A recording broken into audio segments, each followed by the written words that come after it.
Welcome to Hornbill TV, your English news bulletin. I'm Lishni Chaste. Now the headlines. The government has told opposition parties that the immediate priority is the evacuation of all Indians stranded in Afghanistan.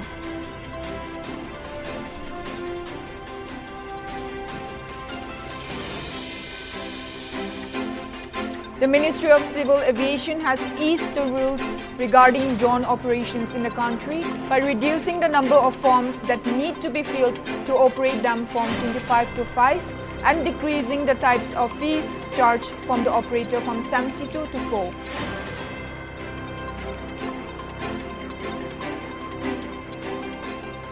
In a suit filed by an unnamed actress, the Delhi High Court has upheld and reiterated that right to be forgotten and right to be left alone are an essential and inherent part of the fundamental right to privacy.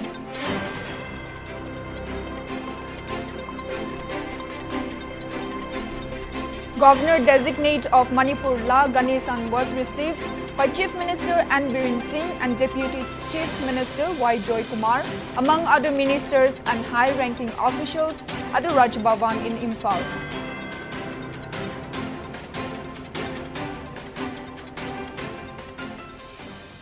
Now the news in details. In a suit filed by an unnamed actress, the Delhi High Court has upheld and reiterated that right to be forgotten and right to be left alone are an essential and inherent part of the fundamental right to privacy. Jayant Patel and Justice Jyoti Singh asked the Union of India, Reserve Bank of India and Bar Council of India to file reply on the petition. The court has listed the matter for further hearing on October 12. The court was hearing a petition filed by law student and social worker Abhijit Mishra and advocate Payal Bhal. The petitioner submitted that the Ministry of Micro, Small and Medium Enterprises, Government of India has developed highly arbitrary eligibility criteria which are highly biased and restrictive towards the profession of advocates.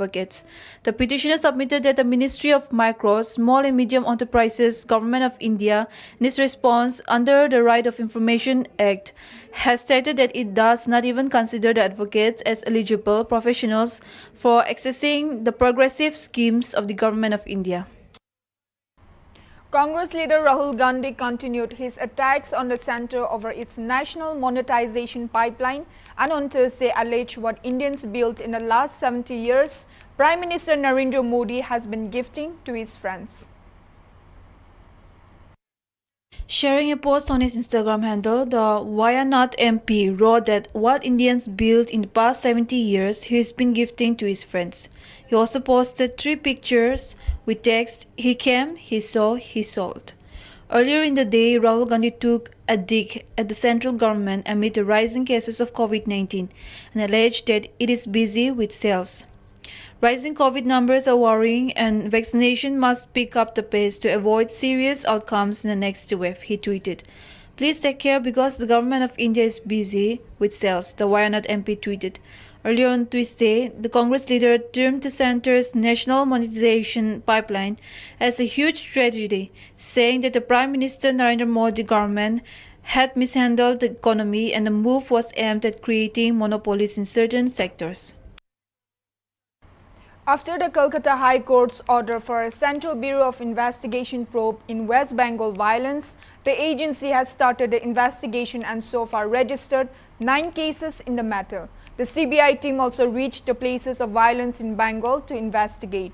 Earlier this month, the Kolkata High Court ordered a court-monitored CBI probe into the incidents of post-poll violence in West Bengal. The High Court also ordered to set up special investigation teams for investigation of relatively less serious crimes, and senior officers from West Bengal cadre will be a part of the team. The court also directed the state government to take immediate steps for compensation for the victims of post-poll violence. Several incidents of violence were reported at various places after the announcement of the assembly poll results on May 2nd, after which a 4-member team deputed by the Ministry of Home Affairs also visited the post-poll violence affected areas.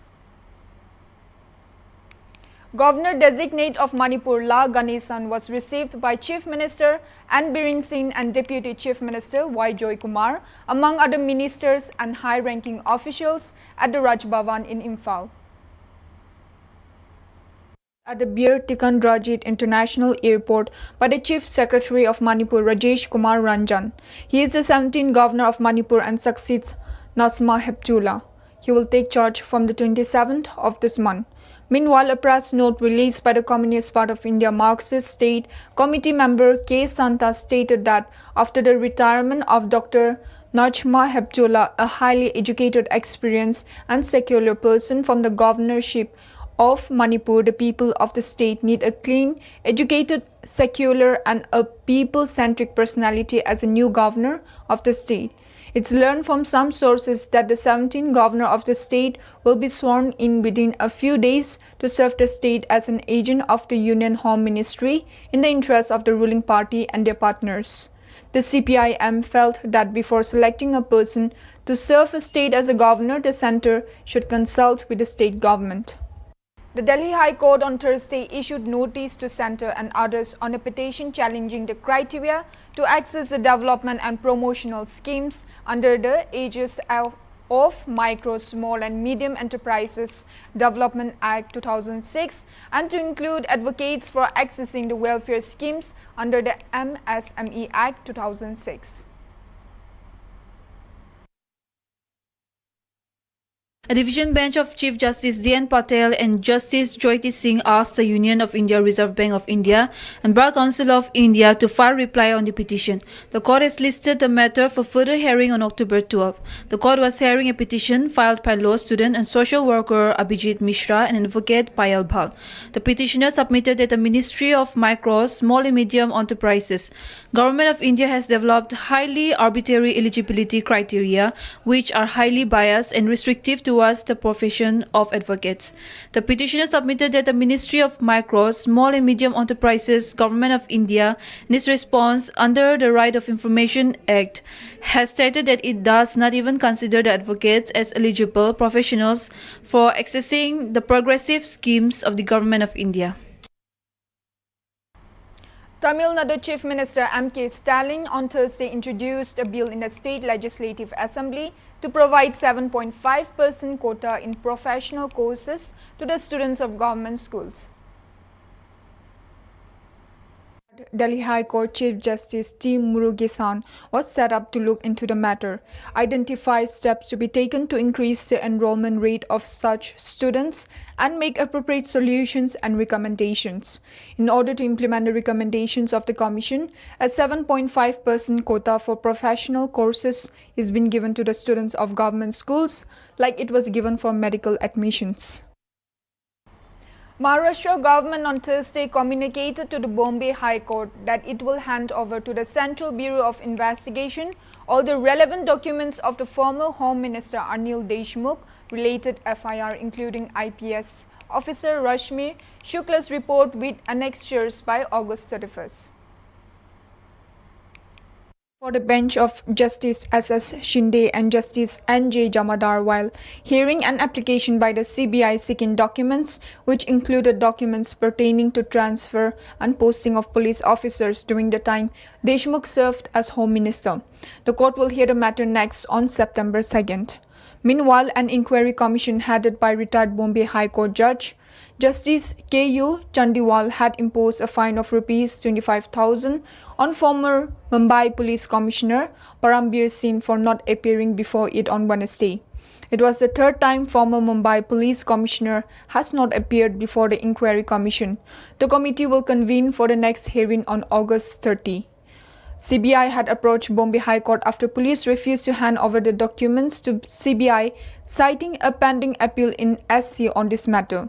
Later, Supreme Court had also rejected the state government's SLP against HC order dismissing the state's petition seeking revival of certain paragraphs in CBI FIR against Anil Deshmukh and others which indicated about transfer posting scam.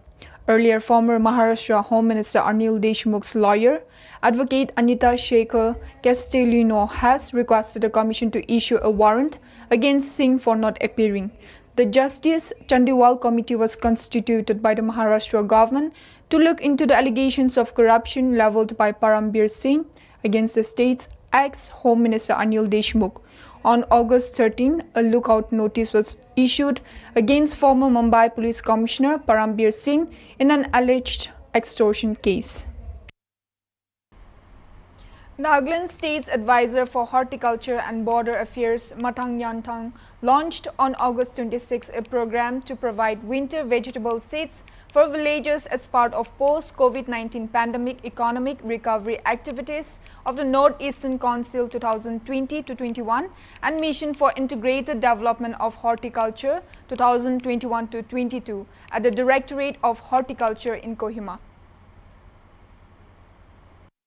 The initiative is funded by the NEC for the year 2020 to 2021 to provide quality vegetable seeds to farmers for whole year cultivation. 100 vegetable villages have been identified and covers 11 districts including 10,000 households. Under the Mission for Integrated Development of Horticulture, during 2021 to 2022, an area of 1,000 hectares is to be covered, for which villages are adopted as vegetable villages by the department and are supported with vegetable seeds for both Kharif and Rabi seeds. So far, there are over 70 vegetable villages covering all the districts, including the youngest district of the state, Noglak. The concept behind these vegetable villages is to increase the quantity of vegetables produced so that there is marketable surplus, which can contribute to increasing the income of the villagers by way of sale of the produce, while also contributing to their nutritional security by ensuring availability of the vegetables for their consumption. Mathang Yanthang appreciated the Department of Horticulture for bringing such an initiative in helping farmers at a time of need. He said winter seeds will be given to 170 villages in every district recognized by the department and ensure that the department covers all the villages in time as well. The pandemic has brought everything to a standstill. However, farmers are always working and they produce and people benefit from them. The distribution of the seeds will give a major boost to the farmers. It will make way for the farmers to produce good crops for winter and for sustainability. Yanthang said Nagaland has enough surplus production, but no proper market or proper post-harvest technology and no market channelizing too. It was mentioned that the farmers have to be encouraged to do farming in real business ventures and consider themselves as entrepreneurs, for which the department has to extend their service effectively to the farmers. The Government of India has approved elevation of 9 judges to the Supreme Court. This includes 2 women judges. The names have been sent to the President for issuing warrant of appointments, and the new judges will be appointed once the President formally approves the recommendations. According to reports, Justice B.V. Nagartna, one of the women whose name was also recommended, is in line to become the first woman Chief Justice of India, and with this it will be a landmark in the country's judicial history. The Taliban has committed to ensuring safe passage for Americans and at-risk Afghans to leave the war-torn country after the August 31st U.S. withdrawal deadline, U.S. Secretary of State Antony Blinken said on Wednesday, local time. Speaking at a press briefing, Blinken said that the Taliban have made public and private commitments to provide and permit safe passage for Americans, for third country nationals and Afghans at risk going forward past August 31. The United States, its allies and partners, and more than half of the world's countries, 114 at all, issued a statement, making it clear the Taliban that they have a responsibility to hold to that commitment and provide safe passage for anyone who wishes to leave the country, not just for the duration of the evacuation relocation mission, but for every day thereafter, he added. Blinken also said that there is no deadline on helping U.S. citizens and Afghan nationals who stood by us to leave Afghanistan after August 31. There is no deadline on the work to help any remaining American citizens who decided that they want to leave to do so. Along with many Afghans who have stood with the U.S. over these many years and want to leave and have been unable to do so, he said. That effort will continue every day past August 31, he said. Approximately 19,000 people were evacuated on 90 US military and coalition flights. Only the United States could organize and execute a mission to this scale, Blinken added. Lok Sabha Speaker Om Birla is going to inaugurate the Parliamentary Outreach Program for the employment of Panchayati Raj institutions in the Union Territory on August 27th. Lok Sabha Speaker Om Birla will be inaugurating the Parliamentary Outreach for the Empowerment of Panchayati Raj Institution in Ladakh on August 27. Along with Mr. Om Birla, many other dignitaries will also be present on the occasion. Around 195 representatives of Panchayati Raj institutions are likely to physically attend the program. The program is intended to strengthen the institutions of governance and planning at the grassroots level. Birla listed out the broad objectives of the program, which includes creating mass awareness, mass participation, creating awareness about the various schemes and the doorstep delivery, opportunities for development work, etc. That's all we have for today's English News Bulletin. Stay tuned for more news with HornbillTV.